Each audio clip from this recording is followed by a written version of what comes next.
नीचे भी आ गए। अबे भाई इतनी जल्दी तो लिफ्ट भी होती तब भी ना आता। 5 मिसाइल भी अपने रॉकी भैया का एक खून का कतरा भी नहीं निकाल सके, क्योंकि पानी में एकदम फिट डूबते हुए नजर आ रहे हैं। जबकि भाई एक मिसाइल तो डायरेक्ट रॉकी भैया को ही लग रहा था। I lost my kids. I lost my mother.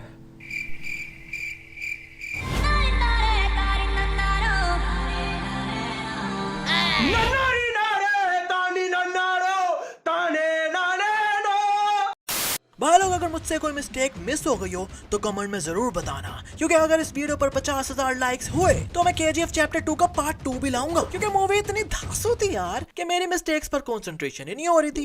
इस सीन में ये रिपोर्टर आंटी कहती हैं, तो फिर बाकी की कहानी आप सुनाएंगे? वही सुनाएंगे। और ये कहकर सारी स्टोरी ये खुद ही सुना देती है। ये सब आनंद जी की लाइब्रेरी आते हैं KGF चैप्टर 2 की बुक ढूंढने। जब को 10-15 मिनट बाद बुक मिलती है तो ये आनंद जी के बेटे पढ़े बगैर ही स्टोरी सुनाने लग जाते हैं। अरे भैया जब स्टोरी पता थी पहले से तो बुक ढूंढवाने में इतना टाइम का वेस्ट किया रे बाबा। इसलिए में रीना रॉकी भैया पर गोलियां चला रही है तो रॉकी भैया के पीछे इस गुलदान को उड़ा देती है, पर जैसे ये दोबारा गोली चलाती है तो पीछे वाला गुलदान तो जुड़ भी गया। फिर तीसरी चलाती है तो फिर गायब हो गया। खैर भैया अगर गलती से रीना का निशाना लग जाता रॉकी भैया को तो KGF चैप्टर 2 लगता 20 मिनट में खत्म हो जानी थी। एंड वेट, रीना को इतनी गन्ने ला कर किसने दे दी? इस सीन में यह लड़का इस ब्रिज को आग लगा देता है तो अधीरा आग में से भी चलता हुआ आ रहा है। चलो माना कि उसका सूट फायर प्रूफ होगा, पर उंगलियां तो नंगी है ना, पर वो भी नहीं जल रही। फिर ये लड़का ब्रिज की रस्सियों पर तलवारें मार रहा है ताकि ब्रिज गिर जाए। तो पहली बात तो ये कि भाई तलवार मारते नहीं बल्कि इसे काटते हैं, मतलब आगे पीछे करके काटते हैं। और दूसरी बात तो ये कि जब इसने रस्सी पर तलवार मारी तो इस पर इतू सा भी कट नहीं लगा हुआ, पर जैसे इसके बाद फिर से मारने लगा है तो अब ये रस्सी इसके मारने से पहले ही कटी हुई है। और भाई कहाँ इससे एक रस्सी नहीं कट रही थी, पर कैमरा सामने से दिखा रहा है तो अब तो यहाँ तीनों रस्सियां कटी हुई हैं। वाह भाई। और यार ब्रिज गिरने लगता है तो अधीरा इसकी रस्सी को पकड़ लेता है, पर रस्सी देखो कितनी लूज पकड़ी हुई है। ब्रिज गिर रहा है यार तो रस्सी को भी तो टाइट होना चाहिए ना, पर नहीं। ऐसे इनके सब साथी ब्रिज के दूसरी साइड पर आ जाते हैं। पर वेट, अधीरा तो अब यहाँ है ही नहीं, जबकि वो तो रस्सी पकड़ के खड़ा था भाई। जादू। और इस आग से ना तो इनकी गाड़ियों का टायर जल रहे हैं और ना ही गाड़ियां उड़ रही हैं। अब ये आग के जोनी भैया की मूवीज देखती है जो इतनी ठंडी है। अधीरा रस्सी छोड़ता है तो पूरा का पूरा ब्रिज नीचे चला गया, जबकि दूसरी साइड वाली रस्सी तो इस लड़के से कट ही नहीं रही थी, तो वहाँ से तो ब्रिज आड़ा रहना चाहिए था ना। रीना अपने बाप की मौत की खबर सुनकर KGF से भाग रही है और उसे कोई रोक भी नहीं रहा। अब ऐसे तो वो पहले भी भाग सकती थी ना, जब अभी नहीं कोई रोक रहा तो पहले क्यों कोई रोकता? रॉकी भैया पीछे से आकर इस जीप को उड़ाते हैं, पर ये जीप उड़ने से पहले बीच में से बंदे गायब भी हो गए। यही नहीं, अभी और सुनिए। रॉकी भैया इस चिरकुट को हेडशॉट मारते हैं, पर इसकी तो पूरी की पूरी जीप ही कलाबाजी मार गई। अरे भाई सिर्फ बंदे का उड़ना चाहिए था ना। ये चिरकुट बाइक पर रॉकी भैया को मारने आ रहा है तो रॉकी भैया बाइक से उठाकर इसे दूसरी तरफ फेंक देते हैं, पर पीछे बाइक क्यों रुक गई भाई? वो तो चलती रहती ना, वो तो चलती हुई आ रही थी। और ये चिरकुट इस चिरकुट पर लगता है। अब आप लोग सोच रहे होगे कि ये नीचे गिर जाएगा ना, ये भी इसके साथ ही उड़ता हुआ जा रहा है। अबे यार ये दोनों मिलकर अब ये जीप ही ना उड़ा दे। Thank God. खैर रॉकी भैया इस चिरकुट को चाकू मारते हैं, पर जब चाकू निकालते हैं तो ये दोनों उड़ने लग गए। But how dude? अच्छा भाई सब कुछ छोड़ो, अब ये चिरकुट लोग मेरे कहने पे गिरेंगे। I mean 1 2 3 गो। क्या बात है। अधीरा रॉकी को इतनी ऊपर चोटी पर खड़ा गोली मारता है, पर जैसे रॉकी भैया नीचे गिरते हैं तो अधीरा और उसके गुंडे नीचे भी आ गए। अबे भाई इतनी जल्दी तो लिफ्ट भी होती तब भी ना आता बंदा, जितनी जल्दी ये लोग ऐसे ही आ गए। ऊपर से रॉकी भैया को गोली लगी है एंड ही इज लाइक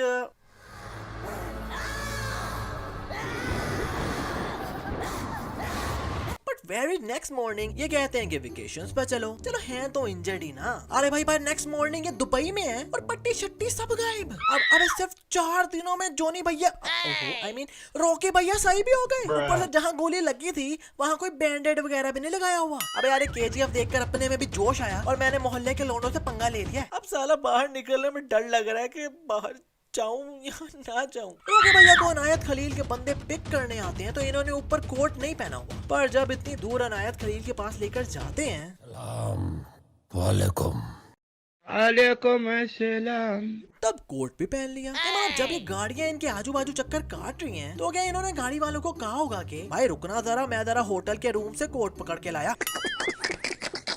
और इसके गुंडे भी इतने घोचू हैं कि अंधेरे में भी सनग्लासेस लगाकर खड़े हैं। भाई अंदर आकर तो उतार दो। And finally the Rocky has come back to home. Adheera को मारने वापस आए हैं, पर इस चिरकुट को एग्जाम में चीटिंग करने की लगता है इतनी आदत है जो गोलियां भी अपने बाजू वाले बंदे को देखकर ही मार रहा है। वाह भाई। और सामने वाला टपाटप गोलियां चला रहे हैं, पर भाई इनके पास ऐसी राइफल्स हैं जिनमें सिर्फ 2 ही गोलियां डलती हैं एट अ टाइम। उसके बाद न्यू गोलियां डालनी पड़ती हैं, पर फिर भी टपाटप गोलियां चला रहे हैं। आई मीन एक बार पे रीलोड करते नहीं देखा मैंने। और रोकी भैया ने तो ऐसा जैसे गोलियों की बारिश ही कर दी। और अधीरा एकदम सीधा खड़ा हुआ है, पर फिर भी अभी तक एक गोली भी नहीं लगी। एंड पर लगती है, पर जब गोलियों की बारिश हो रही थी तब एक भी नहीं लगी थी। सामने से गोलियां चल रही हैं and this guy be like ऐसे गन लेकर खड़ा हुआ है। अबे भाई गोली नहीं चलानी तो गाड़ियों के पीछे छुप जाना, पर नहीं। रोकी भैया इस बंदे का हाथ काट देते हैं क्योंकि यह हिला रहा था रीना का हाथ, पर इनका छुरा तो इसके हाथ को टच भी नहीं हुआ। ओह वेट,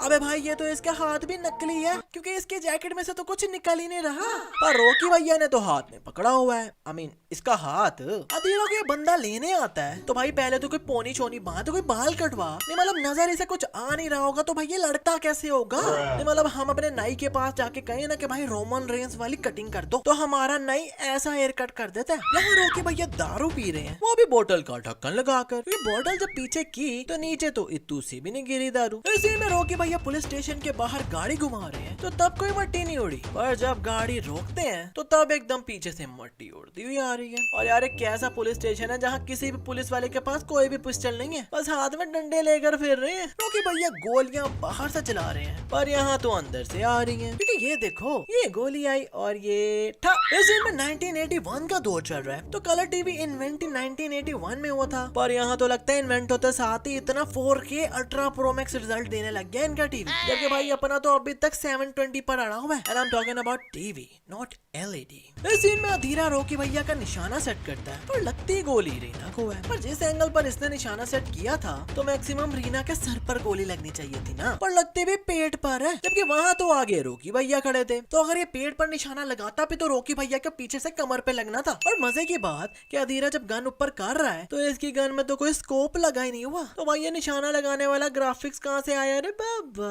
अब होने वाली है the biggest fight between Rocky and Adheera, जिसमें इस चिरकुट के पास गन है और अधीरा को ऐसे मारने आया। अबे भाई गन है तो दूर से गोलियां मार देना, भर के यही नहीं सब भी गन्स को उल्टा पकड़ के लड़ रहे हैं यहाँ। अरे भाई टिकटॉकर्स के हाथ में गन्ने दे दिए हैं क्या। अधीरा के पास मौका है कि रॉकी भैया को इजिली मार, पर क्या वो मारते हैं? नहीं।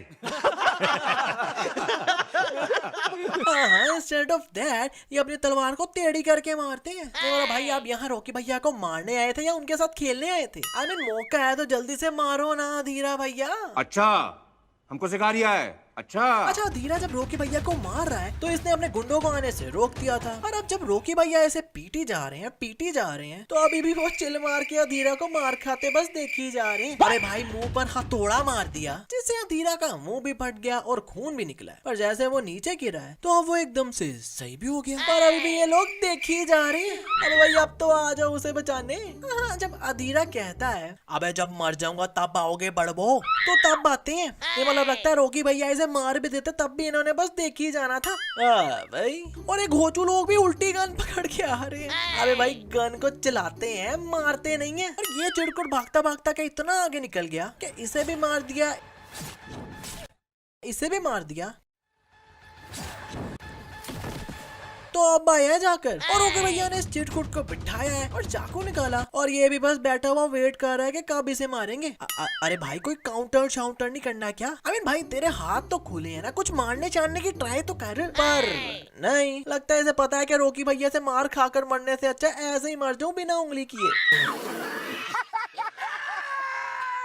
इस दिन में नेवी जब आर्मी को बता रही है कि रोकी भैया ओशन में है तो यहाँ दिन हो रहा है, लाइक चकाचक रोशनी हो रही है, पर जहाँ रोकी भैया है वहाँ तो रात हो रही है। हाँ आई नो। अब आप लोग कहोगे कि भैया बादल आए हुए हैं, तो भाई ओशन इतना बड़ा होता है कि अगर एक साइड पर बारिश हो रही हो ना तो दूर कहीं धूप क्लियरली नजर आ रही होती है, पर यहाँ तो दूर दूर तक अंधेरा ही है। But at the end navy ने 5 मिसाइल फेंक कर रोकी भैया का जहाज उड़ा दिया। भाई वैसे एक दो भी चलाते तो शिप ने फट ही जाना था। I mean, सेफ मिसाइल ना यार। बट 5 मिसाइल भी अपने रॉकी भैया का एक खून का कतरा भी नहीं निकाल सके, क्योंकि पानी में एकदम फिट डूबते हुए नजर आ रहे हैं। जबकि भाई एक मिसाइल तो डायरेक्ट रॉकी भैया को ही लग रहा था, पर लगता है मिसाइल ही रॉकी भैया को लगकर फट गया उन्हें, क्योंकि हमारे रॉकी भैया कोई गैंगस्टर नहीं बल्कि अकेला आकर मारने वाला